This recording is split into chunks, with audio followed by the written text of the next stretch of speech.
Baik, terima kasih Pak Bekti. Nah, sahabat Miraset, Pak Bekti mungkin kalau boleh saya simpulkan nih kesalahan umum para trader yang pertama itu tidak disiplin, yang kedua itu greedy, yang ketiga itu males ya. Dan itu yang kemudian menyebabkan hal-hal seperti nyangkut, kemudian juga profitnya tergulung kembali gitu ya, terus Ya, mau benar. hasil yang instan gitu ya.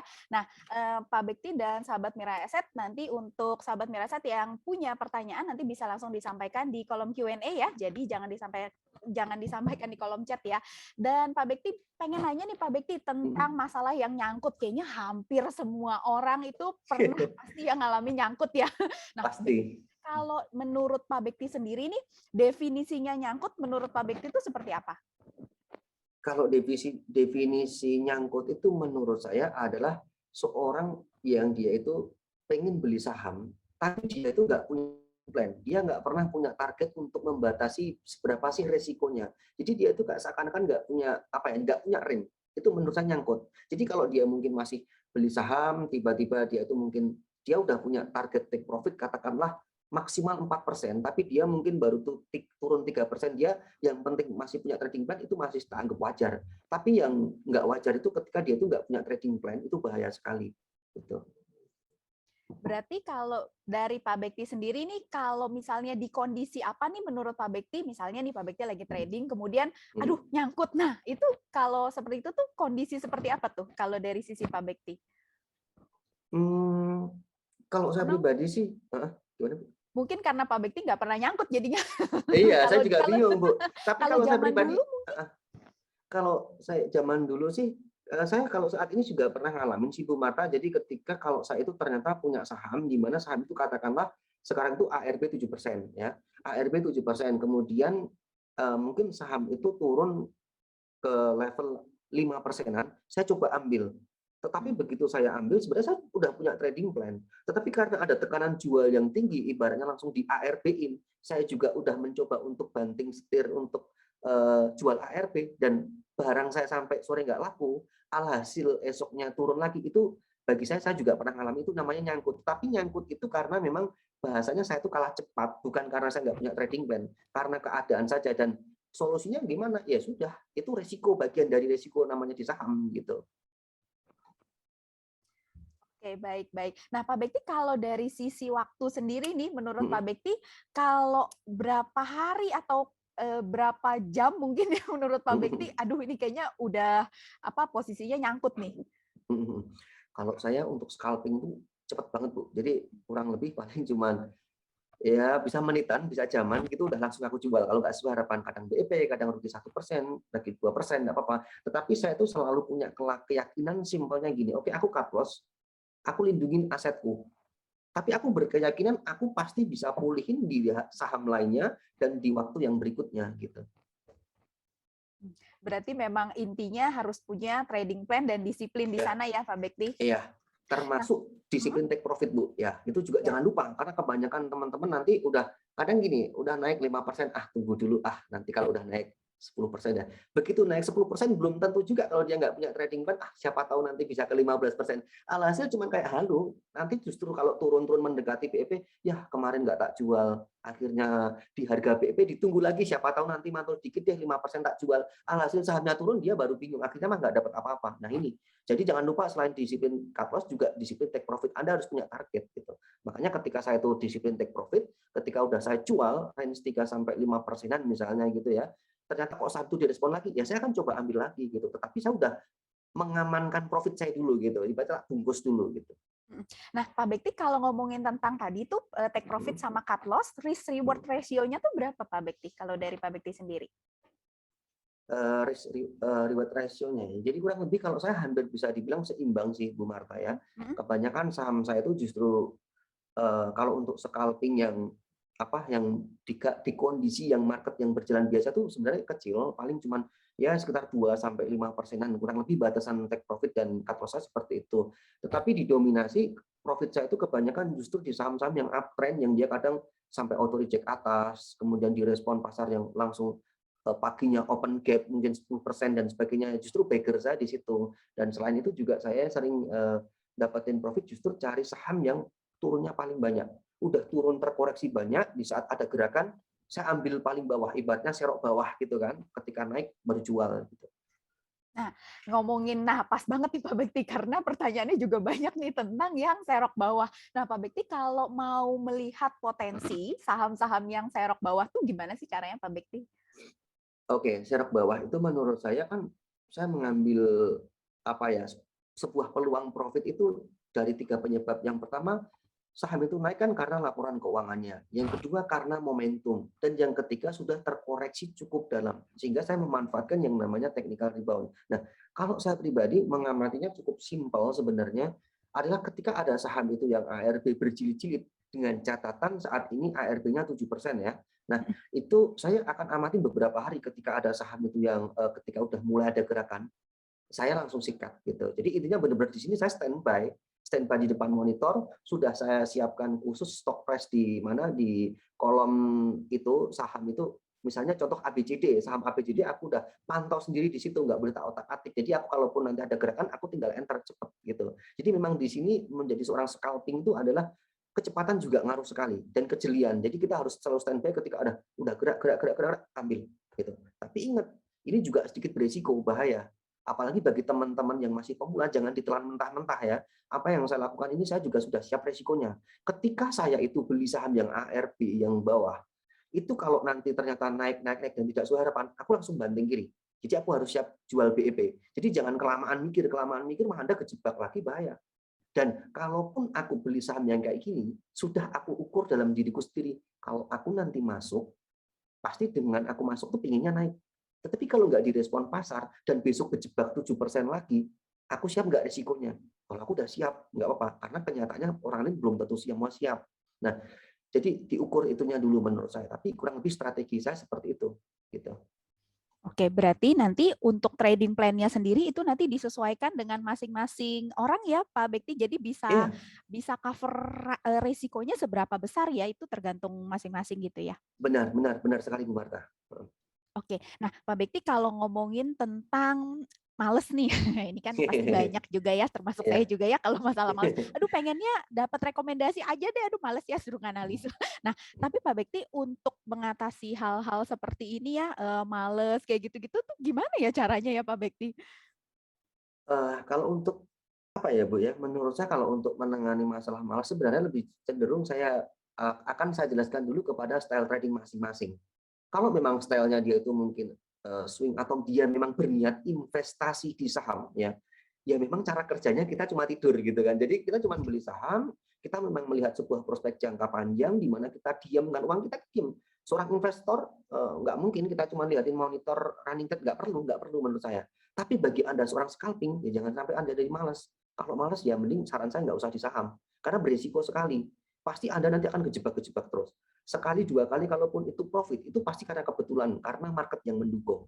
Nah, yang namanya orang itu kalau di saham kan kok merasakan aduh nyamannya dapat profit dan sebagainya, pasti hari berikutnya dia akan melakukan lagi, nggak mungkin dia langsung berhenti. Maka dari itu kalau Anda untuk mengatasi rasa malas, saran saya kalau memang ini kalau saya pribadi dulu gini Bu, saya menafsirkan, saya bandingkan dengan sektor lainnya.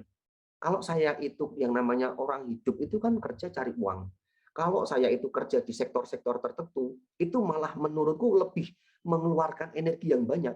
Nggak Lebih bisa capek kita gitu ya malas, Pak, capek, Pak iya. Bekti? Heeh. Sedangkan kalau di saham kita udah tinggal duduk, dimanapun bisa, kapan bisa, kok iya masih mau males? Itu kadang tanda tanya gitu kan. Sebenarnya Iya. mau apa gitu kan. Kecuali mungkin kalau duit Anda udah gede sekali, Anda investor, Anda punya itu mungkin beda ceritanya ya. Tapi kalau baik masih awal-awal kok Anda malas dengan kondisi di saham, beresiko sekali. Dan nanti ujung-ujungnya nyangkut pada berkeluh kesah, curhat, ya kan? Kalau yang ikut ikut grup-grup menyalahin grup-grupnya dan lain sebagainya, nyalain marketnya, nyalain mana-mana. Nah ini dia yang harus diluruskan gitu.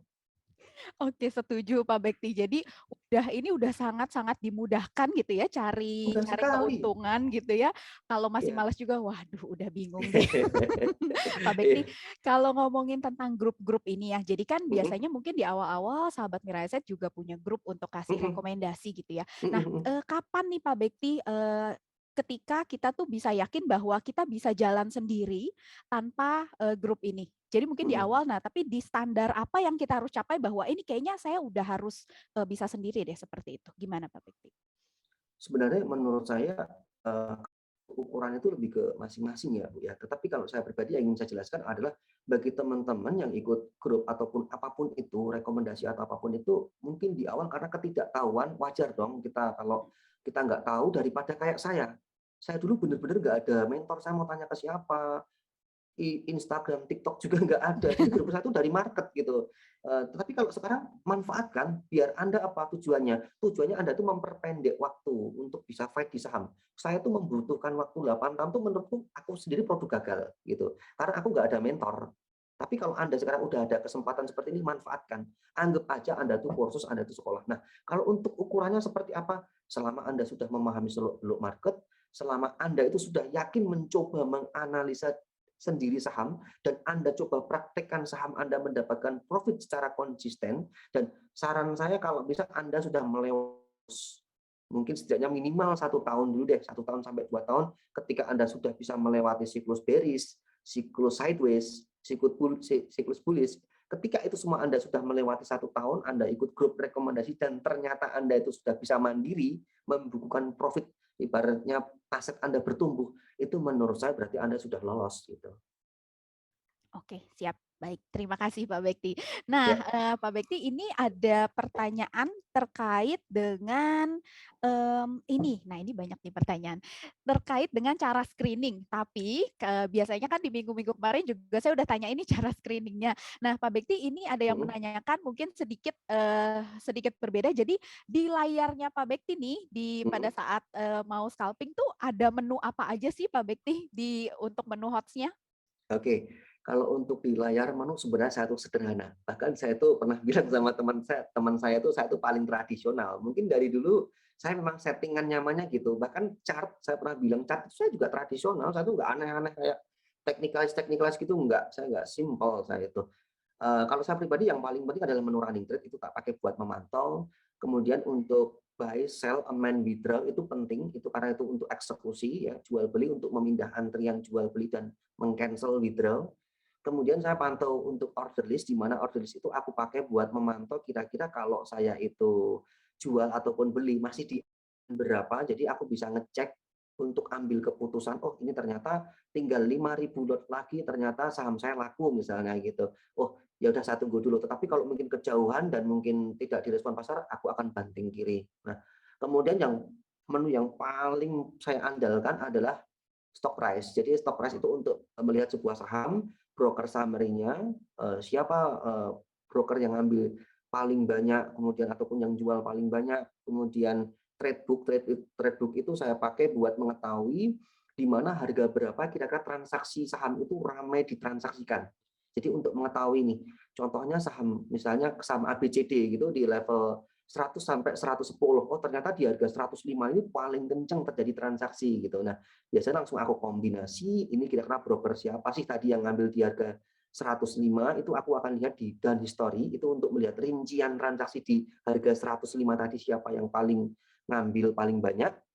Kemudian habis itu kalau foreign info saya gunakan ketika saham itu saham-saham blue chip. Nah, sebenarnya untuk lebih lengkapnya aku nanti ini ya aku buat di buku saya juga ada termasuk bagi tadi ada yang nanya di awal tutorial Mas Peti trading. Iya, nanti di buku saya itu ada barcode itu bisa di-scan langsung menuju ke channel YouTube saya. Sekarang masih private ya itu. Itu ada 30 menit live transaksi saya. Jadi teman-teman bisa lihat bagaimana saya beli saham warang, bagaimana cara saya beli, bagaimana saya cut loss, begitu tak tunjukin semuanya. Jadi teman-teman nanti bisa cek di buku saya. Kebetulan kemarin juga ada tawaran dari Mirai, nanti mungkin akan ada sedikit bedah buku mungkin sama pihak Mirai gitu. Jadi nanti kedepannya teman-teman bisa pantau setidaknya buku saya itu nanti kumpulan pengalaman saya di bursa efek selama dari 2008 sampai sekarang itu nanti sekalian teman-teman bisa pelajari di sana. Jadi ada tutorial videonya nanti bisa dipantau kok gitu, kurang lebihnya gitu.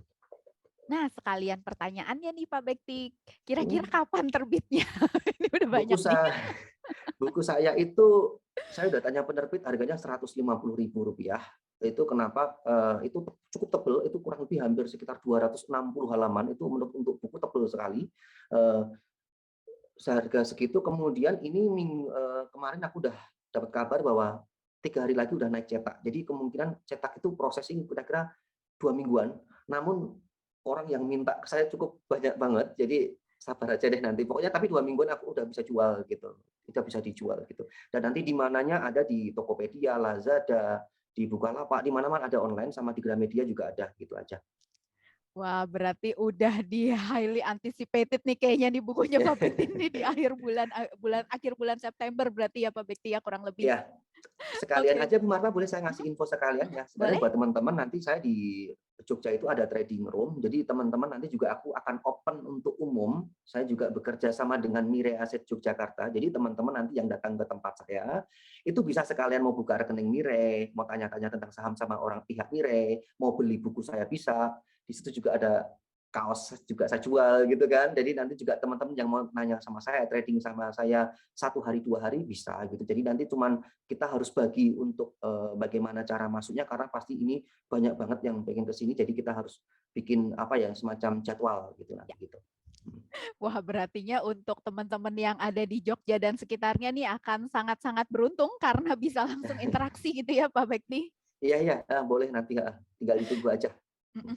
Oke, Saya baik baik terima kasih Pak Bekti dan kita lanjut ke pertanyaan berikutnya nih. Pak Bekti ini ada yang beberapa, yang menanyakan dan tentunya mungkin sahabat Mira Asset pasti pengen, terbersit gitu ya, punya cita-cita untuk jadi full time trader. Nah Pak Bekti, mhm kalau menurut Pak Bekti kapan sih waktunya, waktu yang mhm. tepat gitu ya, untuk memutuskan jadi, full time trader dari sisi, modal dan juga keahlian? Wah, oke, terima kasih Bu Marta. Kalau saya pribadi menunjukkan adalah kalau saya pribadi jujur waktu itu sebenarnya saya itu sebenarnya cara saya tuh kurang oke ya untuk saran teman-teman. Jadi saya itu waktu dulu karena kepepet aja. Jadi karena keadaan yang membuat saya itu tekanan di kantor dan saya itu kayaknya terikat, makanya saya memutuskan full time trader untuk modal waktu itu saya juga masih kecil. Namun saya sarankan nih kepada teman-teman karena mungkin tiap orang itu kan selalu beda-beda skill dan pengalamannya. Saya memutuskan full time trader itu karena udah 8 tahun di bursa efek. Jadi bagi teman-teman yang masih awal saran saya jangan dulu. Artinya gini, eh, setidaknya teman-teman itu di saham harus tahu seluk-beluknya dulu, setidaknya pahami market dulu 2 tahun, 3 tahun.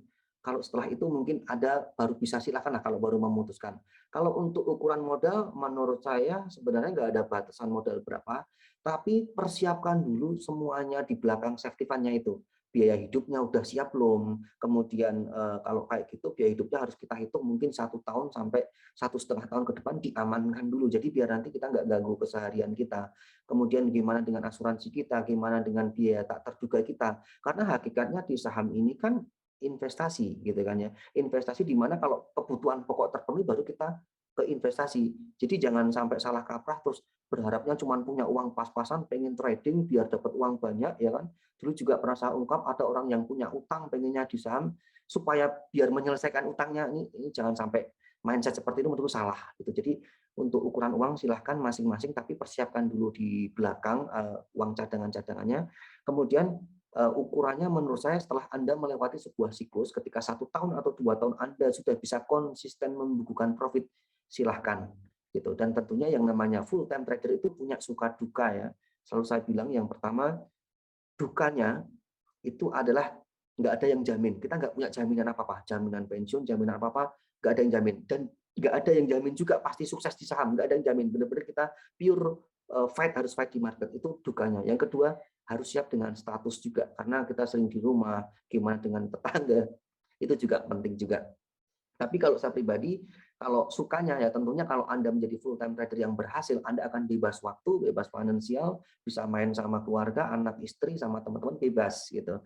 Tetapi juga akan saya ungkap juga itu kelebihan yang saya rasakan. Tapi kalau untuk dukanya saya akan tambahkan dikit yaitu adalah kita jadi apa ya interaksi kita kan cuma dengan monitor. Jadi kita harus seimbangkan juga saran saya dengan komunikasi dengan orang lain biar kita benar-benar kayak karena kan manusia itu adalah makhluk sosial. Udah gitu aja sih.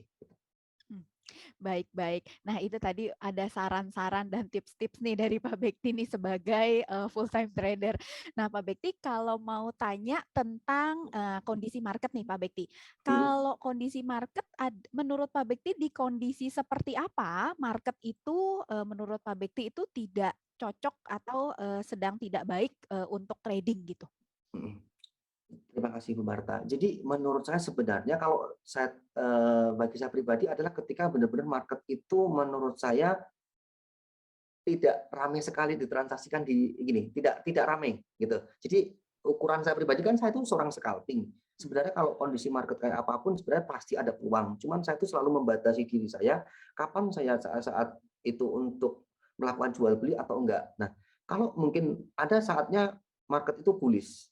Nah, market itu bullish luar biasa IHSG katakanlah naik 2% gitu, tapi mungkin belum tentu juga ada saham-saham yang menarik di dalamnya. Karena mungkin itu ditopang saham big cap dan kemudian saham-saham yang mungkin kecil untuk scalping nggak rame, itu kadang malah menurut saya susah gitu. Tapi ada kalanya juga market pas justru bearish, justru malah menarik menurut saya, ada saatnya gitu. Jadi ketika turun gitu, aku ingin mencari yang namanya peluang untuk mantulnya. Jadi kalau untuk ukuran kapan itu sebenarnya menurut saya itu sebuah market pasti ada peluang, tapi yang paling penting kendalikan diri kita gitu, kendalikan diri kita untuk jangan sampai over trading. Kalau untuk ukuran tertentu baik tidaknya kapan menurut saya selalu ada peluang kok di market gitu.